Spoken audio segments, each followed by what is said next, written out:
The scene opens in Paris in 1967 with Beth Harmon, a young genius in the game of chess, waking up in her hotel room. She had a wild night out the other night and dozed off in the bathtub. She rushes downstairs as soon as she recalls that today is her big day to compete against a man. Beth maintains her composure while being photographed by paparazzi as she enters the hotel foyer. After some time, she approaches the other player, and they get ready to play. We catch a glimpse of Beth's history as she directs her gaze toward the man. In a flashback, we see a young Beth, age 9, escaping a terrible car crash on an overpass. But that day, her mother passed away. Since Beth's father vanished years ago, she is now an orphan. The superintendent of the orphanage where she is placed gives her a tour. She also exhorts the young girl to maintain her faith and move forward in life. Later, while other students are waiting in line to receive some type of vitamin pill, Beth is told to stand in the line. She makes acquaintance with Jolene, and the two have a short conversation. Beth consumes the pills shortly after and starts to feel disoriented.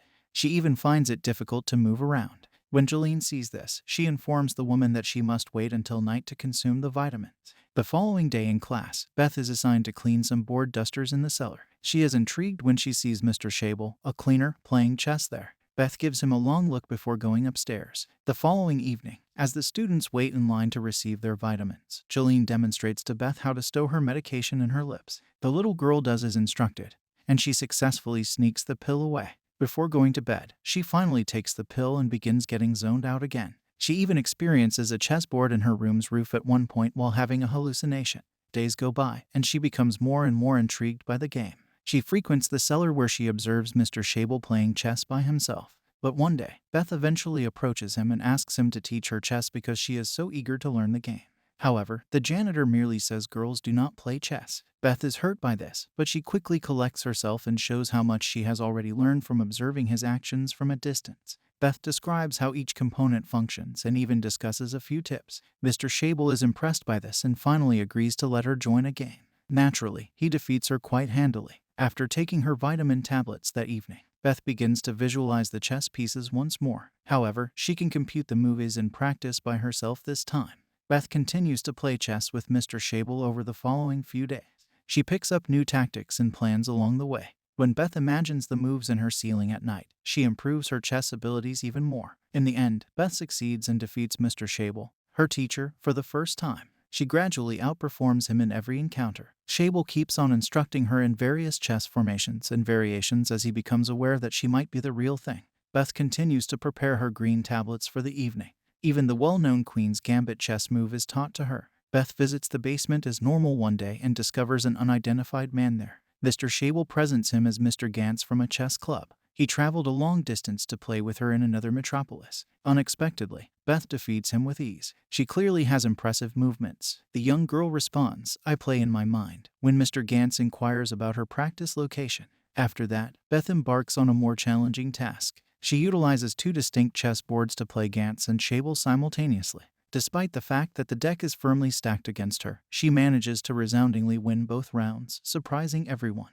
Beth receives a summons the following morning to come to the warden's office. When she arrives, she observes Mr. Gantz and the guard having a discussion. Mr. Gantz wants Beth to attend a chess club at a high school every Thursday. She needs to perform everyone at once for him. This would be a fantastic chance for Beth and the orphanage since there aren't many females who play chess. Mr. Gantz is delighted when the warden accepts it after giving it some thought. Beth then proceeds to pick up her vitamin doses but discovers that the orphanage has changed their pill formulation.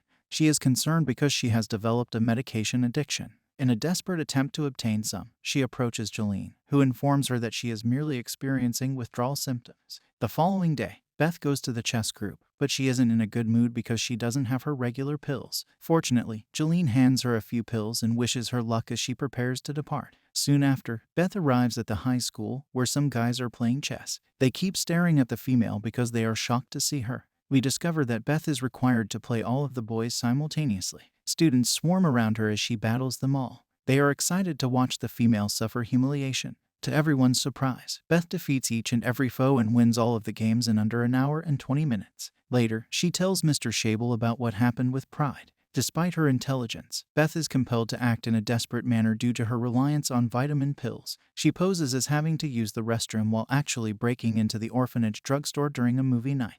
Then she begins stealing the pills, eating them like sweets. She eventually takes the full pill jar and leaves. Beth wants to conceal it in her room, but before she can act, a vitamin overdose causes her to pass out. She is caught in the act when the teachers and students both arrive at the same moment. Beth is punished for stealing the vitamin pills in the following scenario. She is not allowed to play chess at the secondary school as of right now. She walks up to Mr. Shable upset and tells him about her penalty. She then wants to resume their chess game. As the years go by, Jolene and Beth grow closer. They are now the orphanage's oldest children. One morning, Jolene reaches for a cigarette and goes to the balcony as Beth gets up from bed. She joins Jolene, and they both notice a vehicle approaching the orphanage's property. Mr. and Mrs. Whitley, a pair we are familiar with, have arrived to adopt a child. The Whitleys interview each pupil after the warden summons them all to her office. When Beth finally has a chance, she successfully captures their attention with her beauty and charm. After the interview, she is instructed to gather her belongings. Beth has now been legally adopted. She is ecstatic about this, but she is also disappointed that she won't be playing with Mr. Shable any longer. Later, the Whitleys show Beth around her new home after she has arrived. Beth is shocked by how much area she will have for herself when they bring her to her room. She awakens to the Wheatleys arguing about work-related issues the following morning. Mr. Wheatley is getting ready to depart on a 2-week work trip. We discover that the pair isn't content with their union. Beth leaves for school on her first day and begins her existence as a typical adolescent. She doesn't blend in with the type of girls at the school, which is not surprising. The majority of them make fun of her poor attire decision. Beth learns that this school has no chess group, which makes things worse. The following day, Mrs. Wheatley drives Beth shopping for new clothing. She finds some chess sets there, but Mrs. Wheatley declines to buy her one because they are strapped for cash. Instead, she advises Beth to start saving some of her 40 cents per day so that she can purchase a set for herself. One day, Mrs. Wheatley requests Beth to go to the neighborhood convenience store and get her a few packs of cigarettes. Beth goes outside to get the cigarettes in compliance with the instruction. She notices a chess-related magazine just as she is about to exit the store though. She must purchase it. The shop owner won't let her read it for free. Beth steals the magazine because she clearly lacks money. When she gets home, Mrs. Wheatley says that until the end of the month, there won't be enough money to keep the place running. Her spouse only gives them $70, which is incredibly little. Beth has a notion after hearing her worries. She wishes to compete in a chess match where the winner will receive $100. However, there is a minor catch. The entrance fee is $5. Mrs. Wheatley is asked to give Beth some money, but she immediately declines. Beth is forced to write a letter to Mr. Shable asking for $5 to join the chess competition. She also says that if she wins the competition, she will repay him with twice as much money. As she is about to send the letter, Mrs. Wheatley asks her to run out for another task. This time, it is for a prescription. Beth agrees once more, and when she receives the pills, she notices that they are the same ones that the shelter previously gave out. It is Mrs. Wheatley's tranquility medication, she says later. Beth gives her the bottle of pills, but only half of them are in it because she took the other half for herself. Following her reunion with her vitamin pills, Beth starts playing chess in the attic once more. She receives a note from Mr. Shable the following day. He has sent her $5 as anticipated. With that, Beth joins the chess competition right away. However, the organizers inform her that there isn't a women's section when she arrives at the location. Additionally, they mock her and urge her to leave. Beth, on the other hand, is adamant that a girl is not prohibited from playing chess by legislation. The coordinators reluctantly placed her on the beginner's roster as a result of the rant. The first person Beth faces is a girl, who Beth easily dispatches. She then observes state finalists competing against one another. Beth defeats her opponent in the second round and even pressures him to quit. She has one more game against Towns before the day is over. Throughout the game, Beth can't stop staring at him because he is such a charming guy. She doesn't let this deter her from the game, though, and she effortlessly defeats him. Towns is truly impressed with how good she is for her age despite the loss. Beth discovers Mrs. Wheatley's room in a complete mess when she gets home. Apparently, her spouse left her and only informed her over the phone. The next day, Beth returns to the tournament to meet her last opponent, Harry Beltic, the state champion. We discover that Harry has a haughty demeanor. He shows up late in the competition because he is so confident he will win the championships. As soon as the game starts, Harry seizes the initiative by making some impressive plays. Beth enters the restroom and takes a pill to calm her nerves after sensing the pressure. She then makes a strong comeback and is more self-assured. At last, she finally beats Harry and wins the whole tournament. Beth consequently becomes a phenomenon in the Kentucky local newspapers. She collects her $100 prize and leaves for home. Mrs. Whitley is delighted by this and begins to appreciate Beth's abilities. She apparently had no idea the game could pay so much. The following day, Mrs. Whitley conducts an enthusiastic and discovers that a chess tournament with a $500 prize pool will start shortly in Cincinnati. Beth is worried that she will skip school after she tells her about it. Thankfully, Mrs. Whitley handles it by telling the director that her daughter is ill. With that, Beth consents to take part in the chess competition. She then declares with assurance that she will triumph. The following morning, Beth and her mother are seen traveling to Cincy for the state competition. She is well known to everyone, even here. She is referred to as the female savant. She faces off against a jittery competitor who is familiar with her. He concedes defeat before the game even begins and bids her luck. Additionally, the earlier tournament's organizers make an appearance to demonstrate their support for Beth because they are now her biggest supporters. The topic of competing in the US Open is discussed. They then discuss the prospect of competing in the Russian competition. They are skeptical, though, as it is widely held that Russians are far superior to Americans at the game of chess. The Cincinnati competition is won by Beth in the following scene, and she gives her mother a commission of 15% of the winnings. She continues to compete and win tournaments all over the US as time moves on. Our chess genius is becoming more well-known and noticeable. In her situation, she has even been questioned by journalists. Beth claims in an interview to have found chess in her orphanage cellar. She adds that a janitor by the name of Mr. Schabel taught her some movements. Beth continues by saying that her exceptional chess talent stems from her ability to foresee how a game will develop and, consequently, play strategically to win. In 1966, 3 years have passed since Beth's arrival in Las Vegas. She now enjoys prosperity and has the entire universe at her disposal. She runs into Towns, the endearing rival she encountered in Cincinnati. Towns is here to write reviews of the chess competition because he is now working as a magazine writer. He asks Beth to take some pictures for the newspaper as he wants to write a story about her. If they get to play chess after the job is done, Beth will follow him. When they get there, it is immediately apparent that they click. Unfortunately, Towns' roommate shows up just as they are about to share an embrace, ruining the moment. The next scene shows Beth going back to her motel room where she discovers her mother drinking. Beth takes a bottle for herself and speaks about her competition, including how nervous she was to face U.S. champion Benny Watts. He always has a throng around him and is undoubtedly a skilled player. Later on that day, Beth bumps into Benny, with whom she has a conversation about game tactics. The U.S. champion draws attention to a mistake Beth made a few years back. He says that the opponent she previously faced might have defeated her. The fact that Beth's mistake was discovered by Benny by perusing the game report is what irritates her the most about this revelation. Beth and Benny must play the last game the following day. Despite maintaining her composure, she starts to panic, which ultimately results in her first defeat. Beth is frustrated that she was unable to predict what her opponent intended to do. She still receives a portion of the reward money in spite of this. Beth is annoyed that she was unable to determine what her opponent planned to do. She nonetheless gets a portion of the winnings. As Beth and her mother get ready to depart Las Vegas, Towns follows them and assures Beth that she will meet Benny again in the future. After that, in order to get ready for her chess battle against the Soviets, Beth enrolled in Russian classes. After class, she encounters a man who, while puffing on weed, extends an invitation to a party. They become familiar with one another. After some time, Beth phones her mother to let her know she won't be coming home because she is out partying with college students.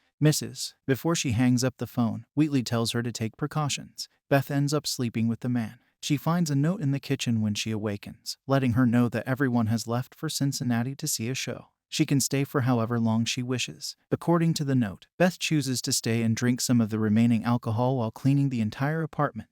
Beth finally earns her high school diploma. With time, Mrs. Wheatley gives her a bracelet that has the inscription "With love from Mother" on it.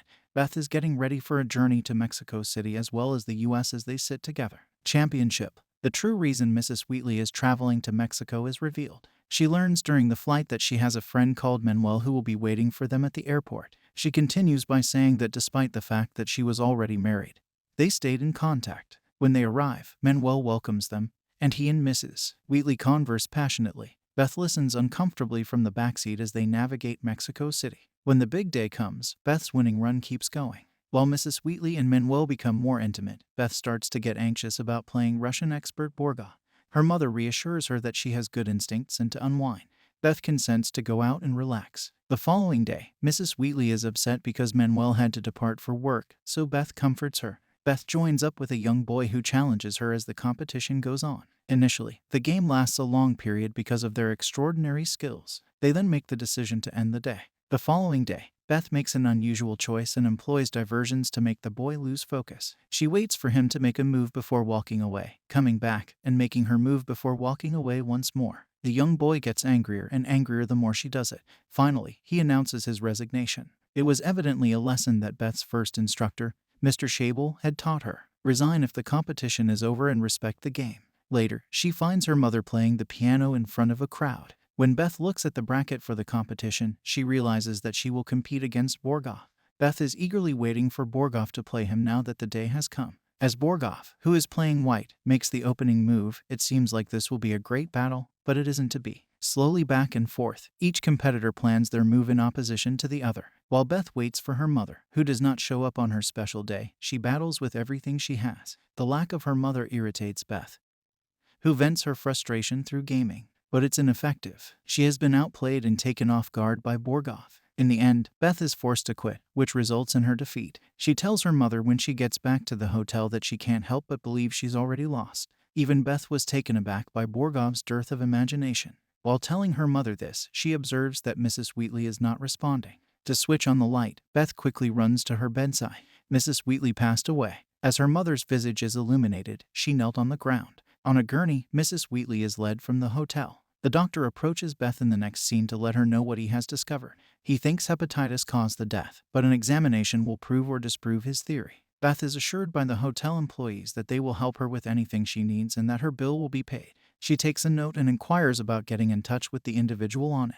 Later, she is seen picking up the phone and talking to Mr. Wheatley about the passing of his wife. He doesn't seem to care what occurred to Mrs. Wheatley, which is understandable. When Beth reveals that she is unsure of her final resting place, she is welcome to keep the home as long as she makes the mortgage payments, according to Wheatley, who doesn't want to get involved. Later, Beth is sitting by the window of the aircraft, getting ready to fly home. She sees 4 guys preparing to load a coffin. She is aware that it is her mom. Elizabeth raises her glass to the vacant seat next to her as she is overcome with sorrow. A salute to her mother's memory. In a flashback, we see Beth as a young girl being reassured by her biological mother that she need not be scared of loneliness. As a result of the shocking events in Mexico, Beth has gone back home. She bought a new house and resides by herself. She considers her time with Mrs. Wheatley in solitude for the first time. Suddenly, the phone chimes. Harry Beltic, whom Beth beat in the state final, is who it is. He was alluding to the notion that he had volunteered to help her after learning of her defeat to Borgov. He accepts, and Beth, who is lonely, extends an invitation. A short while later, Harry shows up carrying a package of chess books, complimenting Beth on her good looks and telling her that she is no longer the gawky youngster who beat him 5 years prior. When discussing what transpired in her game, Harry gives her the suggestion to keep her choices open.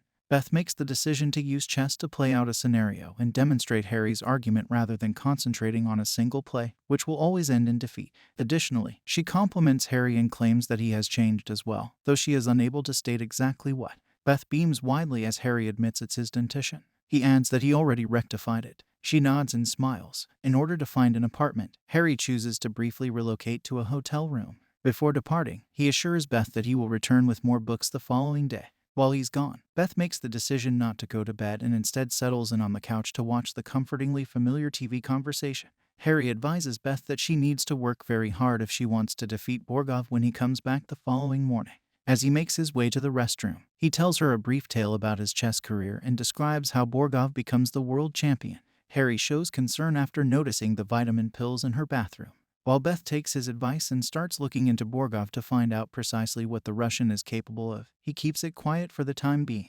The two continue to appreciate each other's company as the days go by while playing and talking chess. Every evening, we watch snippets of Borgov's matches and conversations as Beth reads about his career. Harry discloses that he is relocating to an apartment from his hotel. He needs to find a part-time work as well, so he won't be able to drop by as often as he would like. Beth follows up by offering him a free place to stay. Harry naturally caresses her. He immediately apologizes after Beth remains silent. She then admits to him that she is unprepared. Eventually, they share a room. Harry debates whether it would be better to remain with her or go to his room, although she is currently unwilling to even contemplate romance. He has started to feel something for Beth. The following day, when Beth visits the neighborhood shop, she encounters Margaret, one of the antagonists from high school. She tells Beth that soon after finishing, she got married. Beth mockingly quips that the thrill of seeing the lads is why she loves the chess lifestyle and traveling. Because Margaret used to question her about it when they were children, she makes reference to the boys. Although Margaret is pregnant and seems content, the wine bottles under the stroller reveal a different story. Later that night, as Beth and Harry talk chess once more, we witness Harry attempting to confess his emotions for Beth. She is the reason he had his teeth fixed, he tells her, adding that he was waiting for her to get back. But Beth quickly sidesteps the issue and shifts the conversation. Harry merely extends an invitation to play chess again. When Beth critiques his slow play in the next game, he dismisses her as being too intelligent and leaves. Harry finally packs up his belongings and departs as their relationship is obviously tense. He must get back to his studies as quickly as possible. He has, according to Beth, been a huge assistance to her. Harry admits that he doesn't really enjoy playing chess as much as he once did and that he is not entirely focused on coming out on top. Before departing, he gives her one more book and counsels her to take care of herself. The 1967 U.S. then sees the action move to Ohio Championship. Beth enters the space and bumps into Benny Watts once more. In contrast to other activities, like golf or tennis, Benny discusses how they are handled. He compares their structure to the Soviet Union's. Benny provokes Beth by informing her that she must first defeat him before she can travel to the Soviet Union after winning the U.S. championship. After that, the competition resumes as usual, with both of them dominating their opponents. As the days go by, Benny and Beth continue to battle their way into the championship. Beth continues to research strategies as Benny uses interviews with journalists to bolster his vanity. Benny asks Beth over one evening between classes for a few games of speech chess and beers, but she turns him down. Beth just wants to study alone, but her preparations do not turn out as she had hoped. She finally makes her way over to get a coffee. When Benny approaches her once more, he keeps inviting her over for a game of speech chess, but this time he's wagering $5 per game. Beth rejects the offer once more because she doesn't want to squander her time. Benny, on the other hand, is adamant about having somebody else bring her coffee. As they start to play, the audience swells with each round. Unfortunately, Beth never wins, so she is compelled to give him a sizable amount of money. Beth attracts more attention as she drops more. Beth arrives back in her motel room feeling extremely sensitive and agitated. She starts to doubt her skills. Beth is distraught and eventually goes to sleep. The following day, Beth queries Benny about his true motivation and humiliating her. She is the greatest player in the room, he replies, and he's always been the best at speed chess. He dismisses her query. Beth, however, is humiliated by the continual defeats. Benny apologizes and says he wasn't attempting to take advantage of her when he agreed to play speed chess. He also confesses to mentally playing chess with himself. In the championship match, she comfortably defeats him in 30 moves. Benny and Beth are soon having drinks at the bar with such authority, and Benny is enraged over the sudden loss. Because the winner of the U.S. state championship is typically invited, he advises her before the Moscow Invitational. It comes out that Beth was unaware that she had been invited to the Moscow Invitational as a result of her victory. Benny then volunteers to coach her because he is familiar with Russian game strategy. A journey to New York is then extended by him to her. Beth finally decides to take him up on his offer. A memory will then be shown to us. The mother of Beth's biological children cautions her that although males will enter her life to teach her various lessons, none of them will be smarter than she is. Additionally, she informs Beth that most people will take anything in order to claim possession of something. To start her training, Beth and Benny are presently traveling to New York. They drive by while playing chess and reading notes on their helmets. While traveling, Beth is also pursuing her studies in Russian. They finally make it to New York and Benny's rundown apartment. He enumerates all of his chess victories. Beth seems taken aback by the scene and takes some time to get used to it. She is given an air mattress by Benny, who also lets her know that the room is alcohol-free. The following day is dedicated to rigorous chess practice for Benny and Beth. Just to get supplies do they ever exit the apartment. The majority of their time is spent playing chess or dissecting classic matches so Beth can fight against the Soviets, who are the best players in the world. One evening, Benny calls some friends over and introduces Beth to them. In the kitchen, they go by the identities Hilton, Arthur, and Cleo. Cleo, a female coworker, and Beth become fast friends. She informs Beth that she was about to commit suicide when her friends intervene. Benny asks Beth to play with all three of them simultaneously after making food, but she has other plans. She places a $10 bet on each of the three of them that she will win at rapid chess. The activities start once Benny concurs. She repeatedly defeats all three of them simultaneously during the 3 matches they play. Finally stopping the performance, Benny informs Beth that she has understood. In 15 years, he claims that no one has ever treated him in that manner. It must be assisting Beth's concentration because she says she's sober. Beth arrives in Paris in the scenario that follows in 1967. She participates in a meeting and answers inquiries about Borgov. According to the media, some people think Beth is too glamorous to be regarded seriously as a chess player. She replies that the absence of an Adam's fruit makes playing chess simpler. A different reporter asked if she was anticipating a repeat with Borgov. Beth answers in the positive with a strong voice. She continues by saying that she frequently watched games involving Borgov, especially their match in Mexico City. Borgov and Beth will ultimately square off in the competition. One evening while she is in Paris, Cleo gives her a call and asks if she would like one cocktail. Beth gives in to the pressure and follows her. As usual, Beth wins one match after another as the competition gets underway. The staff approaches her after a few rounds and tells her that her final battle will be against Borgov. The evening before finals, Beth gets a call. Cleo gives Beth a drink as she gets ready for her game. She is in Paris as well. Although she politely declines, Beth ultimately gives in to the temptation and joins Cleo. After a few beers, Beth admitted that she had fallen in love with Towns. The men who had been staring at them for a while are then entertained by Cleo after she suggests a toast to unrequited love. The following morning, Beth takes a pill as she gets out of the water and leaves Cleo in her room. She quickly gets ready before realizing she will be late for the major event as she leaves her game with Borgov.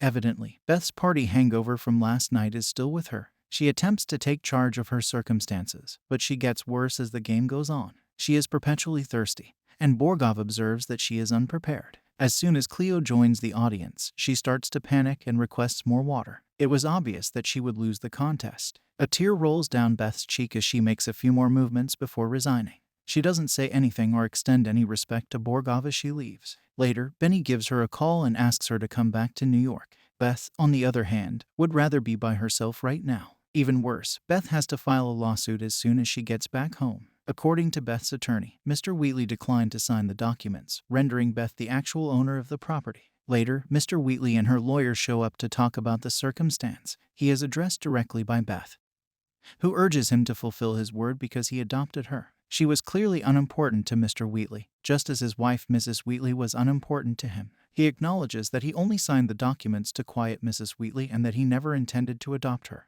Now that he wishes to sell the property, Beth will have to move. In exchange for the price of burying her adopted mother, Beth offers to purchase the house. Mr. Wheatley agrees grudgingly and stalks off. When Beth eventually owns the house, she then makes the decision to remodel it. She removes the outdated furnishings and hangs fresh wallpaper in its place. Later, she gets a letter from the Christian Crusade, a charitable group, offering to assist her with her financial requirements for the Moscow Invitational. Beth and Ben talk about the company on the phone. She is informed by him that the same gang helped him in Moscow. She is told by him to accept the cash and go to the event. Beth puzzledly inquires as to why they would spend so much on her. They want Benny to fight communists in the name of Jesus, she replies. Benny calls Beth and tells her he loves her and wants to start dating her again. But Beth doesn't answer. In order to relax and get her mind off things while preparing for a local tournament, Beth chooses to eat out like she used to do with Mrs. Wheatley. But what starts out as innocent entertainment ends in disaster. She consumes so much alcohol that empty bottles are overflowing her garbage can. Beth continues to enjoy dancing, imbibing, and smoking at home. She collapses and hits her skull on her coffee table, almost dying. Harry knocks on her door at the same moment, but no one answers because Beth is still unresponsive. When Beth regains consciousness, the phone rings. The local tournament director calls, asking her to get to the competition early tomorrow so that they can take pictures with the local paper. Even though Beth is a total mess, she agrees to show up early. She goes to the tournament the following day and meets a lady there. She is the same girl Beth fought against in her opening game of the state final. The child thanks Beth for proving to the world that women can be top chess players. After their conversation, she walks outside for a smoke and meets Harry. He approaches Beth and informs her that he is worried about her and that she needs help. From his workplace, where he serves as assistant manager, he has seen her in the supermarket, and he warns her that she is developing alcoholism. He believes that because of his father's history with alcoholism, he will be able to help her. Harry expresses his wish for Beth to avoid sharing his father's fate. He starts talking to her, but she isn't paying attention, so he wishes her success and drives off. After this, Beth decides not to go to the competition and instead goes back home. She sees how messed up she has become when she peers in the mirror. After some time, Beth nods off and is roused by a tap at her door. She thinks it's Harry, but it's actually Jolene, an old acquaintance. In a flashback, juvenile Beth and her biological mother are seen leaving for her father's new house in the following scene. Beth's mother begs him for help, but he orders her to leave because he doesn't like seeing her. This takes us to the moment just before the terrible accident, when Beth and her mother were traveling down the road. Jolene returns to the present and reveals her purpose. A funeral service for Mr. Shavel will take place shortly. She wants Beth to come, but she can't help but see how her home is in disarray. We learn that Jolene has recovered from her orphanage experience and has obviously changed her life. She is currently pursuing her paralegal degree, while Beth is aware that she must do the same with hers. Later, Jolene looks in the medicine cupboard in the bathroom and sees the vitamin pills. Beth is aware that she is dependent on the medicine. To explore Beth's former hangouts, the two set out on a road trip. The first is an outdated home that she and her biological mother shared. They finally find the orphanage because it is quite dilapidated.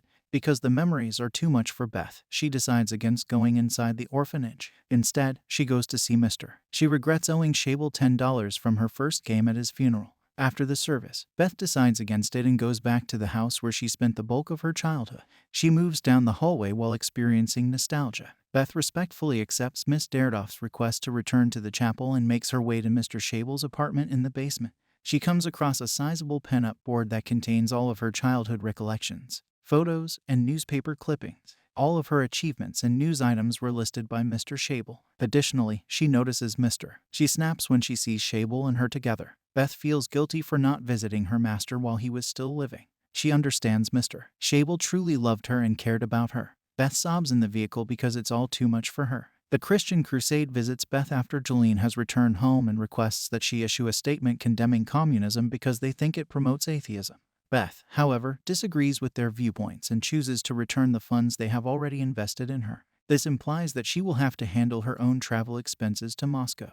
Beth contacts Benny and asks for money because she has nowhere else to turn, particularly after she abandoned him in New York. He is not having it, and eventually tells her not to contact him again. Beth calls the police and banks because she needs money fast, but no one will help her. She admits that she later regretted buying the home while playing squash with Jolene, and Jolene offers to pay for Beth's travel costs. As if Beth were family, she wishes to be there for her. The setting changes to Russia in 1968. Beth is traveling with State Department security. Her security sets out the ground rules, such as not drinking and reporting anything suspicious. Because some of the complicated regulations are absurd, Beth keeps making fun of them. She is even instructed to remain in her lodging and avoid talking to anyone else. On competition day, Beth plays by the rules and wins her first game. She is the first woman to ever play against a male, so the Russians are shocked to see a woman like her competing in the World Championship. Beth keeps on winning, and the more matches she triumphs, the more well-liked she is by the residents. In Russia, Beth has had to sign a lot of signatures, making her a celebrity. Even though one of the games has to be postponed due to the late hour, Beth still manages to beat strong grandmasters. She observes her most recent adversary,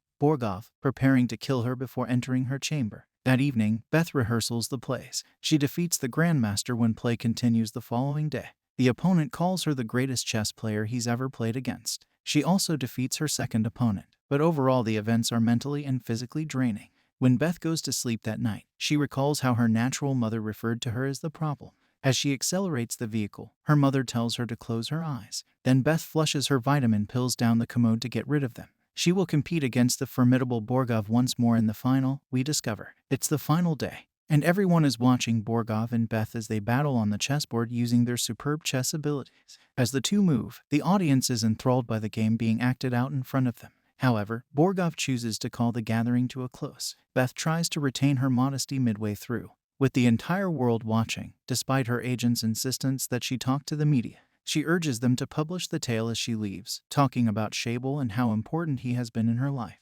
But as she prepares to depart, a well-known character from the past shows up. Towns is now here. Before talking about their various paths in life, they hug each other, as a further indication of good tidings. From New York, Harry, Benny, and the other guys call Beth with suggestions and plans for taking down Borgov.